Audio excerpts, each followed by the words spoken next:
사도 바울은 죽음을 앞두고 영적 아들 디모데에게 편지를 쓸 때 자신의 신앙 인생을 이렇게 표현했습니다.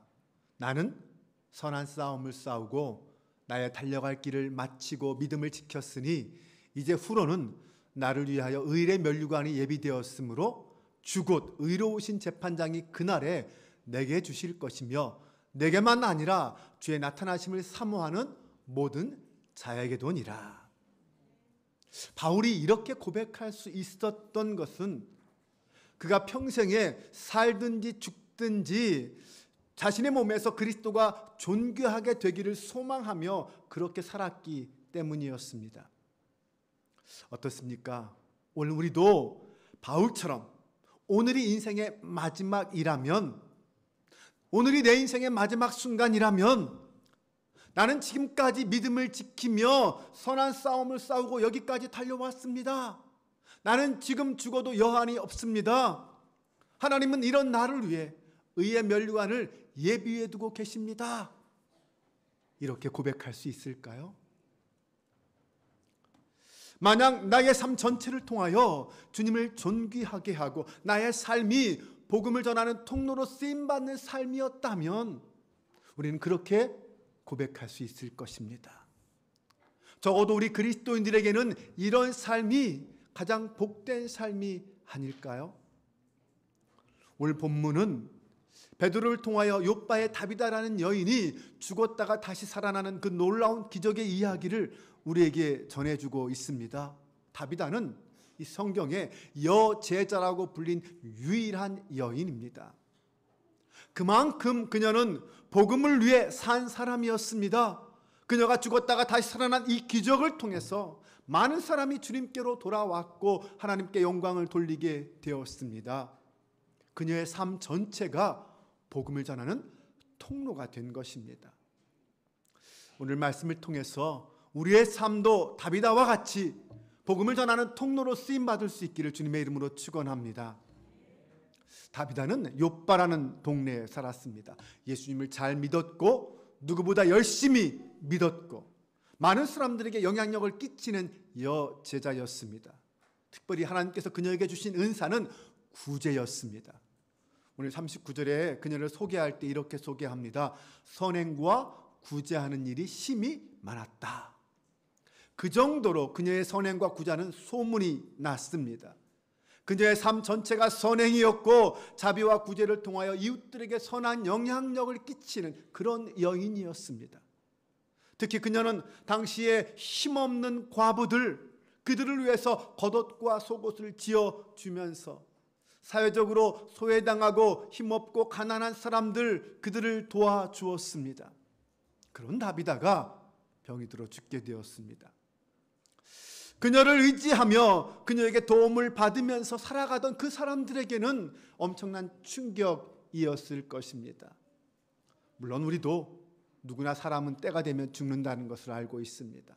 죽음은 어느 누구도 막을 수 없다는 것을 알고 있습니다. 그러나 나와 상관이 있는 사람, 나와 관계 있는 사람, 특별히 깊은 교제를 나누고 있던 가족이나 아니면 지인의 죽음은 우리에게는 견디기 힘든 큰 충격입니다. 많은 사람들이 슬퍼했습니다. 그녀의 죽음을 애도하던 다비다의 친구들, 그녀가 섬겼던 이웃들은 다비다를 위해서 최선을 다했습니다. 먼저 그들은 다비다의 시체를 씻어서 다락방에 누였습니다. 본래 유대인들은 장례 예식에, 그들의 장례 예식에 따르면 장례는 당일날 치루어야 했습니다. 신명기 21장 23절에 보면 그 시체를 나무 위에 밤새도록 두지 말고 그날에 장사하여 내 하나님 여호와께서 내게 기업으로 주신 땅을 더럽히지 말라라고 했습니다. 시체는 부정한 것이기 때문에 빨리 처리하는 것이 중요했습니다. 그런데 이 다비다의 친구들과 이웃들은 그런 관례를 어기고 그녀를 즉시 장례하지 않았습니다. 왜냐하면 그들은 그녀가 죽음을 통하여 자신들의 곁을 그렇게 쉽게 떠나는 것을 인정할 수 없었기 때문입니다. 그들은 베드로가 요바에 와서 다비다를 다시 소생시켜 주기를 바랬습니다. 사도행전에서 이 다락방은 특별한 하나님의 임재가 임하는 곳입니다. 사도행전 1장과 2장을 보면 거기에 마가의 다락방이 나옵니다. 120명의 성도들이 예수님의 승천 이후에 함께 모여서 기도하다가 성령의 충만함을 입은 곳이 그 마가의 다락방입니다. 그 다락방은 마치 죽은 것 같은 무기력한 신앙생활을 하던 그 제자들을 죽음을 두려워하지 않는 뜨거운 믿음의 사람으로 변화시킨 그 성령의 역사가 임한 곳이었습니다. 오늘 죽은 다비다를 누인 그 다락방도 그런 놀라운 기적과 역사를 암시하고 있습니다. 다비다의 친구들은 근처 루다에 머물고 있는 베드로에게 사람을 보내서 지체 말고 와달라고 요청합니다. 이미 베드로는 다비다가 어떤 사람인지 그녀의 선행과 구제에 대해서 이미 잘 알고 있었던 것 같습니다. 베드로가 즉시 그 요청에 따라 요바로 왔습니다. 그리고 다비다가 누워있는 다락방에 올라갔습니다. 그곳에는 다비다의 섬김과 사랑을 받았던 많은 과부들이 모여 있었습니다. 그들은 다비다가 평소에 자기들에게 지어주었던 겉옷과 속옷을 보여줍니다. 정말 다비다의 헌신과 사랑은 거짓이 아니었습니다. 수많은 사람들이 그녀의 사랑을 받았고 그녀의 사랑을 증거하고 있습니다. 다비다의 몸은 죽었지만 그녀의 사랑은 사람들 곁에 계속 남아 있어서 여전히 뜨겁게 복음을 증거하고 있었습니다. 사람들은 다비다를 다락방에 누이면서 그녀가 다시 살아날 수 있기를 간절히 소망했습니다. 그 소망은 베드로에게 전달되었고 나아가 하나님께 전달되었습니다. 베드로는 하나님 앞에 뜨겁게 간절하게 기도했습니다. 다시 생명을 회복시킨 하나님의 능력을 믿고 기도했습니다. 시신을 보지 않고 돌아서서 오직 하나님만 바라보며 간절히 기도했습니다. 우리는 이 모습 속에서 생명을 회복시키는 그 하나님의 능력을 신뢰하는 그 베드로의 모습을 볼 수 있습니다. 절망 속에서도 희망을 가져다 주시는 그 하나님을 의지하며 믿음으로 기도했습니다. 그리고는 돌아서서 죽은 다비다를 향하여 다비다야 일어나라 라고 외쳤습니다. 그 말씀과 함께 놀라운 기적이 일어났습니다. 40절을 보면 그가 눈을 떠 베드로를 보고 일어나 앉았다라고 표현하고 있습니다. 죽음으로 감겨졌던 다비다의 눈이 떠졌습니다. 그리고 베드로를 보고 돌아앉았습니다.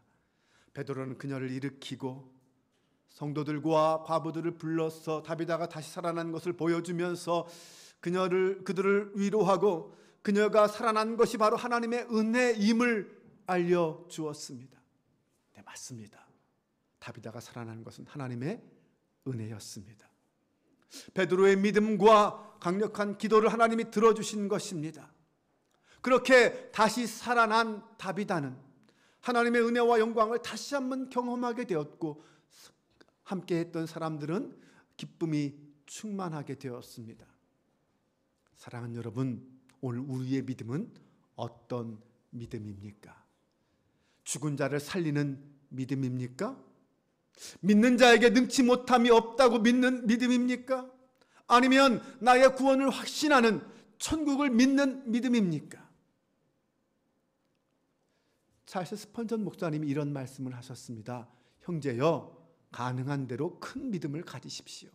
작은 믿음은 형제를 천국으로 데려다 주지만 큰 믿음은 형제의 마음에 천국을 안겨주기 때문입니다. 제가 이 글을 읽으면서 그동안 우리의 믿음은 대부분 내가 구원받고 천국 가는 믿음, 그런 것에 그치는 믿음이었구나라는 생각이 들었습니다.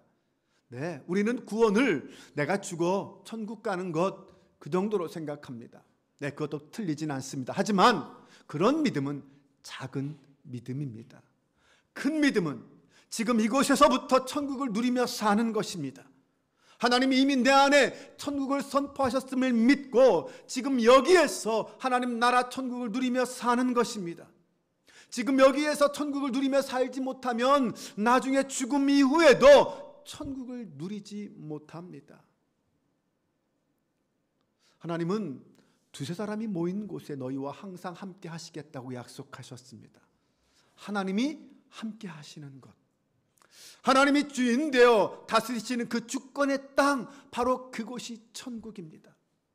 그러므로 오늘 이 시간 우리가 이곳에 하나님이 임재하신다, 성령이 함께하고 있다라고 믿는다면 바로 지금 이곳이 천국 하나님 나라임을 믿으시기 바랍니다. 나아가서 예수 그리스도 안에 있는 우리 속에 성령을 모신 내 몸에 이 안에 이미 하나님 나라가 시작되었음을 믿으시기 바랍니다. 그러므로 여러분 결코 세상을 두려워하지 마시기 바랍니다. 우리는 세상에 거하지만 천국 백성입니다. 우리는 천국을 살고 있는 사람입니다. 세상은 결코 하나님의 자녀를, 하나님 나라 천국 백성을 어찌할 수 없습니다. 사도 바울은 이 세상의 그 누구도, 그 무엇도 예수 그리스도 안에 있는 그 사랑을 끊을 수 없다라고 했습니다. 세상의 그 누구도 우리를 정죄할 수 없다고 했습니다. 어떠한 환난도, 어떠한 핍박이나 곤고나 기근도, 그 어떤 권세자도 그리스도의 사랑에서 우리를 끊을 수 없습니다. 사랑하는 여러분, 우리는 이미 영원한 사랑, 그 누구도 끊을 수 없는 예수 그리스도의 사랑에 붙잡힌 바 된 사람임을 믿으시기 바랍니다. 그러므로 우리는 이미 세상을 넉넉히 이기는 믿음의 사람입니다. 만약 우리 안에 이 믿음이 없다면, 우리에게 이 믿음이 없다면 우리는 늘 의심하고 두려워하고 불안하며 전전긍긍하며 살아가게 될 것입니다.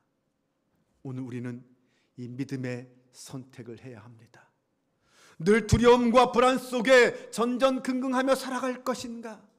아니면 나는 하나님의 택한 자임을 믿고, 나를 의롭다 하신 분은 하나님이심을 믿고, 예수 그리스도께서 나를 위해 십자가에 달려 죽으셨다가 다시 살아나셨음을 믿고 세상을 넉넉히 이기는 사람으로 살 것인가? 우리는 선택해야 합니다. 욥바의 다비다의 다락방에서 일어난 이 놀라운 기적은 욥바의 모든 사람들에게 알려졌습니다. 많은 사람들이 이 기적은 사람으로부터 온 것이 아니라 하나님으로부터 온 것이라는 것을 알게 되었고, 그로 말미암아 주님을 믿게 되었습니다. 그리고 베드로는 그 욥바에 여러 날 머물렀다고 성경은 기록합니다. 베드로는 욥바에 머물면서 하나님의 말씀을 증거했고 성도들의 신앙을 더욱 굳게 세워 주었습니다. 그런데 무엇보다 욥바에 머물면서 베드로의 신앙이 변화되었습니다. 욥바에서 베드로가 머문 곳이 어디입니까? 무두장이 시몬의 집이라고 하였습니다. 이 무두장이란 가죽을 다루는 장인을 말합니다. 당시 유대인들이 가장 접촉을 꺼리는 사람들 중에 하나였습니다. 왜냐하면 그들은 죽은 동물의 가죽을 가지고 물건을 만드는 사람들이었기 때문입니다. 본래 시체를 가까이 하지 않는 유대인 출신인 베드로의 입장에서 보면 접촉해서는 안 되는 부정한 사람들이었습니다. 그런데 바로 그런 사람 집에 베드로가 머물고 있습니다. 그것은 베드로의 생각이 얼마나 달라졌는지, 앞으로 베드로의 사역 방향이 어디로 진행될 것인지를 알려주는 것입니다. 보면 바로 다음 이야기가 고넬료 백부장에 대한 이야기입니다. 네, 가이사랴의 백부장 고넬료가 베드로를 초청합니다. 그는 이방인이었습니다. 베드로를 통해 복음이 전해져야 할 그 대상이 점점 확장되고 있습니다. 사람들의 이목이나 율법적 한계를 초월해서 점점 이방인들에게까지 복음이 증거되기 시작했습니다. 그만큼 베드로의 신앙의 기준도 달라지기 시작했을 것입니다. 다비다가 살아난 당시의 이 사건은 당시 유대 땅 곳곳을 다니면서 복음을 전했던 베드로의 신앙의 지평을 확대시켜 주었습니다. 유대인뿐만 아니라 이방인들에게도 복음이 필요하고 복음을 전해야 하고, 아니 이미 복음이 전해지고 있다라는 것을 분명하게 확신하게 되었습니다. 이제 베드로는 앞으로 더욱 거리낌 없이 이방인이든 누구든 차별 없이 복음을 전하게 될 것입니다. 이제 말씀을 정리합니다. 오늘 본문의 다비다 이야기는 단지 단순한 기적적인 이야기, 치유의 이야기가 아니라 주님을 믿는 우리의 신앙과 함께한 우리의 신앙 공동체, 그리고 나아가서 비극에 직면하여 복음 앞에서 치유와 회복을 사모하는 그 사모하는 사람들의 이야기입니다. 다비다에게는 주님을 뜨겁게 사랑하는 뜨거운 신앙이 있었고 그 신앙을 증명하는 삶이 있었습니다. 그녀는 구원을 얻으려고 노력해서가 아니라 마음속에 있는 예수 그리스도에 대한 사랑, 그 사랑에 감동되었기 때문에 그 사랑과 그 선행과 구제를 하였습니다. 그리고 그녀가 병들어 죽게 되었을 때 그녀의 친구들과 이웃들은 그녀가 어떤 삶을 살았는지, 어떻게 사람들을 섬기고 사랑하였는지 증언하여 주었습니다. 그녀의 사랑과 섬김, 그리고 이웃들의 간절함은 베드로를 감동시켰고 나아가서 하나님을 감동시켰습니다. 그로 인해 다비다는 다시 살아나서 이웃들과 함께 더욱 사랑의 삶을 오래 살 수 있었습니다. 사랑하는 여러분, 오늘 우리의 삶 속에도 이러한 은혜와 사랑이 필요합니다. 성도는 삶을 통해 그리스도를 증거하는 사람입니다. 착한 행실과 나눔을 통하여, 섬김과 사랑을 통하여 사람들에게 감동을 주는 사람입니다. 성도의 삶의 목적은 바울이 고백했던 것처럼 어떤 일이든 부끄럽지 않은 삶, 살든지 죽든지 그리스도를 존귀하게 하는 삶이어야 합니다. 오직 하나님의 영광만이 그 삶의 목적이어야 합니다. 또한 우리의 삶 속엔 우리를 지지해주고 우리를 위해 기도해주고 우리의 신앙을 격려해줄 사람들이 필요합니다. 우리가 슬퍼할 때 함께 슬퍼하고 우리가 주님의 축복을 경험할 때 함께 기뻐하고 축하해줄 사람이 필요합니다. 사랑하는 여러분, 우리는 결코 혼자가 아닙니다. 지금 여러분 앞뒤 좌우에 계신 분들을 한번 돌아보시기 바랍니다. 어떤 분들이 앉아 계신가요? 옆을 보시고 뒤를 보세요. 얼굴도 한번, 눈도 한번 마주쳐 보세요. 누구신지 알아보시겠습니까? 마스크를 쓰고 있어서 잘못 알아볼 수도 있을 텐데, 네, 지금 우리의 앞뒤 좌우에 앉아 계신, 함께 이 자리에 앉아 계신 여러분들이 나와 함께 천국을 꿈꾸며 믿음의 길을 걸어가는 신앙의 동역자들입니다. 이분들이 후에 나의 죽음을 함께 슬퍼하며 애통해야 할 사람들입니다. 또한 먼 훗날 이분들이 천국에서 함께 만나 그 기쁨과 감격을 누리며 함께 하나님을 찬양할 사람들입니다. 이분들과 함께 사랑하며 서로 축복하며 함께 하나님의 교회를 세워나갈 수 있기를 바랍니다. 이분들과 함께 이 땅에서 천국을 누리며 함께 행복하게 살아가는 저와 여러분들이 될 수 있기를 주님의 이름으로 축원합니다. 우리 함께 기도하겠습니다.